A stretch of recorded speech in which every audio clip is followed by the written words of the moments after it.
Question आपके सामने, the electromagnetic waves used in the telecommunication are, यानी कि दूर संचार में प्रयोग में लाई जाने वाली विद्युत चुंबकीय तरंगें कौन सी होती हैं? Option number A ultraviolet rays, B है विजिबल रेस, सी है इंफ्रारेड रेस एंड डी है माइक्रोवेव। तो जल्दी से कमेंट कीजिए लाइव चैट में इस क्वेश्चन का राइट आंसर क्या होगा। तो जिन लोगों ने ऑप्शन नंबर डी माइक्रोवेव को चुना है उन सभी का आंसर राइट है। माइक्रोवेव ऐसी वेव है जिसे टेलीकम्युनिकेशन में यूज किया जाता है, यानी ऑप्शन नंबर डी यहाँ पर करेक्ट होगा। नेक्स्ट क्वेश्चन है question number 2, the SI unit of universal gas constant. इस तरीके का क्वेश्चन हमने आपको काइनेटिक थ्योरी ऑफ गैसेस में कराया था, तो ये क्वेश्चन किसी का गलत नहीं होना चाहिए। तो जल्दी से कमेंट कीजिए इसका राइट आंसर क्या होगा, option number A, B, C या डी।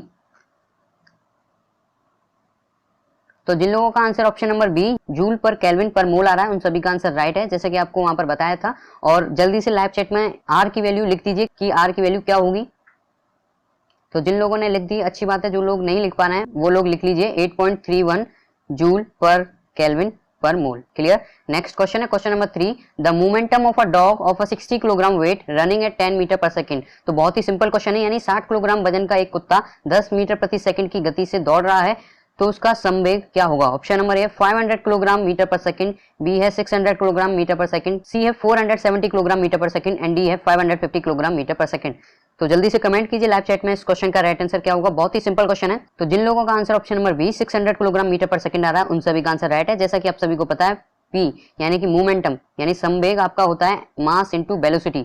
मास आपका दे रखा है 60 किलोग्राम और वेलोसिटी आपकी 10 मीटर पर सेकंड, तो सिंपल साइन के बीच में मल्टीप्लाई हो जाएगा 600 kilogram metre per second. Next question है question number 4, atomic bomb is based on the principle of, यानी परमाणु बम किस सिद्धांत पर आधारित होते हैं। ऑप्शन नंबर ए नाभिकीय संलयन यानी कि न्यूक्लियर फ्यूजन, बी है नाभिकीय विखंडन यानी न्यूक्लियर फिजन, सी है नाभिकीय संक्रमण यानी न्यूक्लियर ट्रांजिशन एंड डी है रेडियो उत्सर्जन यानी रेडियो एमिशन। तो जल्दी से कमेंट कीजिए लाइव चैट में इस क्वेश्चन का राइट आंसर क्या होगा। तो जिन लोगों का आंसर न्यूक्लियर फिजन आ रहा है उन सभी का आंसर राइट। नेक्स्ट क्वेश्चन है question number 5, if a force of F action on a mass m produces acceleration a then as per Newton second law of motion. तो ये तो बहुत ही सिंपल क्वेश्चन है, ये सभी का सही होना चाहिए। आपका ऑप्शन नंबर ए है m equals to af, B है f equals to a by m, C है f equals to ma and D है नन ऑफ दीज, यानी न्यूटन सेकंड लॉ के अनुसार इनमें से कौन सा रिलेशन सही है। तो जिन लोगों का आंसर ऑप्शन नंबर सी आ रहा है f इक्वल्स टू ma उन सभी का आंसर राइट है और फोर्स की यूनिट होती है न्यूटन। आगे बढ़ते हैं। नेक्स्ट क्वेश्चन आपके सामने, when an aeroplane is making a loop pilot does not fall down because his weight provides the necessary, यानी जब एक वायुयान लूप बना रहा होता है तो गिरता नहीं है क्योंकि उसका वजन आवश्यक प्रदान करता है, यानी जो उसका वजन होता है वह क्या प्रदान करता है। ऑप्शन नंबर ए है श्यान बल यानी कि विस्कस फोर्स, बी है अपकेंद्रीय बल यानी सेंट्रीफ्यूगल फोर्स, सी है अभिकेंद्रीय बल यानी सेंट्रीपिटल फोर्स एंड डी है गुरुत्व के विपरीत बल यानी फोर्स अगेंस्ट ग्रेविटी। तो जल्दी से कमेंट कीजिए लाइव चैट में इस क्वेश्चन का राइट आंसर क्या होगा। तो जिन लोगों का आंसर ऑप्शन नंबर सी अभिकेंद्रीय बल यानी सेंट्रीपिटल फोर्स आ रहा है उन सभी का आंसर राइट है। और सेंट्रीपिटल फोर्स क्या होती है, जो कि सेंटर की ओर लगती है, डायरेक्टेड टुवर्ड्स द सेंटर, यानी केंद्र की ओर जो बल लगता है उस फोर्स को हम सेंट्रीपिटल फोर्स कहते हैं। नेक्स्ट क्वेश्चन है आपके सामने question number 7, a net force of 350 Newton acts on a body of a mass 70 kilogram which is initially at rest, it's acceleration is. तो ये फिर से बहुत ही सिंपल क्वेश्चन है, ये सभी का राइट आना चाहिए। 70 किलोग्राम द्रव्यमान की वस्तु पर 350 न्यूटन का शुद्ध बल कार्य करता है जो कि प्रारंभ स्थिर अवस्था में है, इसका त्वरण होगा। तो जल्दी से कमेंट कीजिए लाइव चैट में इस क्वेश्चन का राइट आंसर क्या होगा।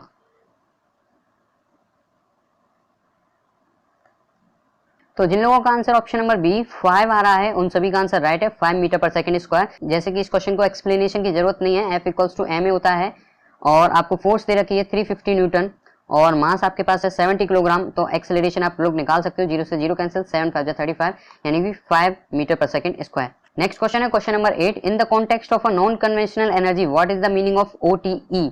Option number A other thermal energy, B है ओशियन टाइडल एनर्जी, सी है ocean thermal energy and D है ओशियन टाइडल इलेक्ट्रिसिटी। तो जल्दी से कमेंट कीजिए लाइव चैट में इस क्वेश्चन का राइट आंसर क्या होगा। तो जिन लोगों का answer option number C ocean thermal energy आ रहा है उन सभी का आंसर राइट है। Non conventional source of energy में OTE का मतलब होता है ocean thermal energy. Next question है question number 9, zener diode is used as a, यानी जीनर डायोड का उपयोग किया जाता है। ऑप्शन नंबर ए है एक प्रवर्तक के रूप में यानी एन एम्पलीफायर के रूप में, बी है एक दृष्टिकारी के रूप में यानी रेक्टिफायर के रूप में, सी है एक दोलनकारी के रूप में यानी ऑक्सीलेटर के रूप में एंड डी है एक विभव नियंत्रक के रूप में, ए वोल्टेज रेगुलेटर। तो जल्दी से कमेंट कीजिए लाइव चैट में इस क्वेश्चन का राइट आंसर क्या होगा। तो जिन लोगों ने option number D A voltage regulator को चुना है उन सभी का आंसर राइट है। जीनर डायोड का यूज वोल्टेज रेगुलेशन में किया जाता है। आगे बढ़ते हैं, नेक्स्ट क्वेश्चन है the mass energy relation is the outcome of, यानी मास एनर्जी रिलेशन होता है वह किसका आउटकम होता है। ऑप्शन नंबर ए क्वांटम थ्योरी का, बी है जनरल थ्योरी ऑफ रिलेटिविटी, सी है field theory of energy and D है स्पेशल थ्योरी ऑफ रिलेटिविटी। तो जल्दी से कमेंट कीजिए लाइव चैट में इस क्वेश्चन का राइट आंसर क्या होगा। तो जिन लोगों का answer option number D special theory of relativity आ रहा है उन सभी का आंसर राइट है। जो मास एनर्जी रिलेशन होता है वो स्पेशल थ्योरी ऑफ रिलेटिविटी से आता है। तो स्पेशल थ्योरी ऑफ रिलेटिविटी बताती है आपको E इक्वल्स टू mc², जो कि आइंस्टीन मास इक्वेशन थ्योरी होती है। उससे ये पता चलता है कि किस तरीके से एनर्जी को मास में कन्वर्ट किया जाता है और मास को एनर्जी में किस तरीके से कन्वर्ट किया जा सकता है। तो जो एनर्जी और मास होते हैं वो एक दूसरे के रिलेटिव होते हैं। आगे बढ़ते हैं, नेक्स्ट क्वेश्चन आपके सामने question number 11, kinetic energy depends upon. ये तो बहुत ही सिंपल क्वेश्चन है, गतिज ऊर्जा निर्भर करती है। ऑप्शन नंबर ए है गतिमान वस्तु के दाब पर, यानी the pressure of the moving body, B है the mass of the moving body, C है द वेलोसिटी और speed of the moving body and D है both mass and the velocity of the moving body. तो ये question तो किसी का गलत नहीं होना चाहिए, सभी को पता है काइनेटिक एनर्जी किस पे डिपेंड करती है, यानी गतिज ऊर्जा किस पे डिपेंड करती है। तो जिन लोगों का आंसर आ रहा है option number D both mass and velocity of the moving body, उन सभी का आंसर राइट है। आगे बढ़ते हैं, क्वेश्चन नंबर 12 आपके सामने, which of the following is the fundamental quantity, यानी कि इनमें से कौन सी फंडामेंटल क्वांटिटी है। ऑप्शन नंबर ए है फोर्स यानी बल, बी है वेग यानी वेलोसिटी, सी है समय यानी टाइम एंड डी है आयतन यानी वॉल्यूम। तो जल्दी से कमेंट कीजिए लाइव चैट में इस क्वेश्चन का राइट आंसर क्या होगा। ये भी क्वेश्चन आपका काफी सिंपल है, नेक्स्ट प्रैक्टिस सेट में आपके काफी और अच्छे क्वेश्चन आने वाले हैं।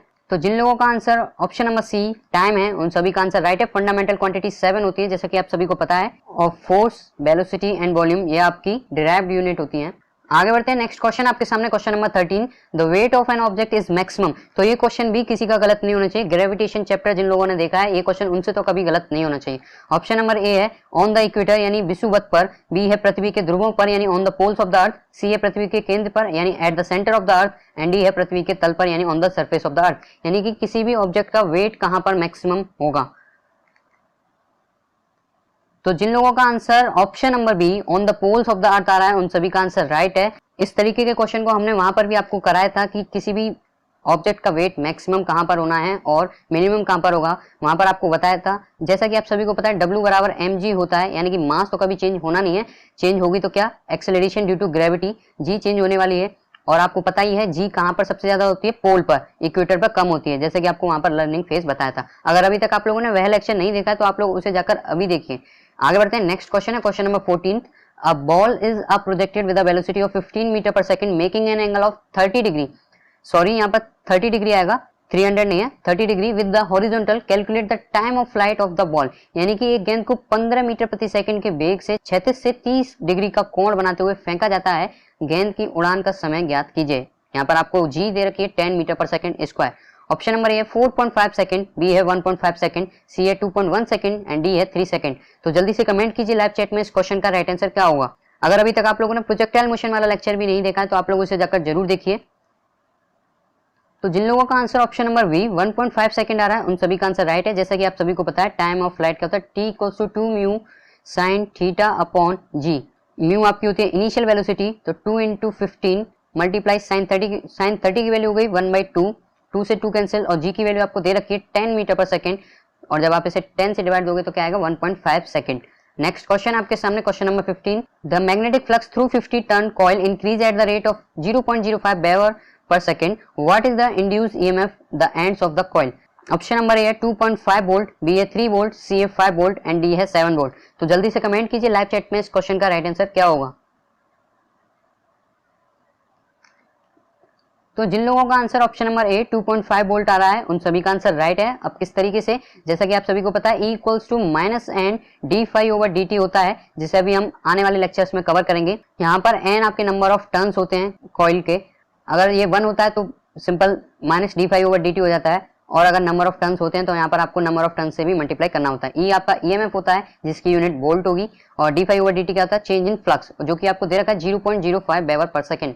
तो आपको यहाँ पर सिंपल सा 0.05 रखना है और आपको मल्टीप्लाई कर देना है नंबर ऑफ टर्न्स जो कि आपके 50।